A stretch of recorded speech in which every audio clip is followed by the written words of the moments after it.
Friends, இன்னைக்கு நம்ம வீடியோல என்ன பார்க்க போறோம்னா மீன் புட்டு எப்படி செய்யறதுன்னு பார்க்க போறோம். இப்போ வாங்க நம்ம வீடியோக்குள்ள போலாம். இப்போ மீன் புட்டு செய்யறதுக்காக மஞ்சளும் உப்பும் போட்டு 1/4 கிலோ மீனை நல்லா வேக வச்சு எடுத்திருக்கேன். இதை நல்லா உதுத்து எடுத்துடணும். முள் இல்லாம இது மாதிரி எடுத்து வச்சுக்கோங்க. 2 பெரிய வெங்காயத்தை இது மாதிரி தின்னா ஸ்லைஸ் பண்ணி எடுத்துக்கோங்க. கொஞ்சமா கருவேப்பிலை, 2 பச்சை மிளகாய், 2 வத்தல். மீன் புட்டு செய்யறதுக்காக ஒரு பாத்திரத்துல 2 டேபிள் ஸ்பூன் அளவுக்கு தேங்காய் எண்ணெய் ஊத்திக்கிறேன். டீஸ்பூன் கடுகு போட்டுக்கலாம். 1 டீஸ்பூன் பெருஞ்சீரகம், டீஸ்பூன் ஜீரகம், எடுத்து வச்சிருந்த கருவேப்பிலை, வெங்காயம், பச்சை மிளகாய், வத்தல் எல்லாத்தையும் போட்டு நல்லா வதக்கி எடுத்துடலாம். 1/4 டீஸ்பூன் மஞ்சள் தூள் போட்டுக்கோங்க. 2 வெள்ளை கூட இது மாதிரி நல்லா தட்டி சேர்த்துக்கோங்க. நல்லா வதங்கின பிற்பாடு நம்ம வேக வச்சிருக்க மீனை இது கூட ஆட் பண்ணிக்கலாம்.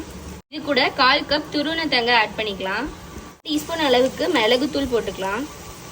நம்மளோட மீன் புட்டு சூப்பரா ரெடி ஆயிட்டு. இந்த வீடியோ உங்களுக்கு பிடிச்சிருந்துச்சுன்னா லைக் பண்ணுங்க, ஷேர் பண்ணுங்க, மறக்காம நம்ம சேனலை சப்ஸ்கிரைப் பண்ணுங்க.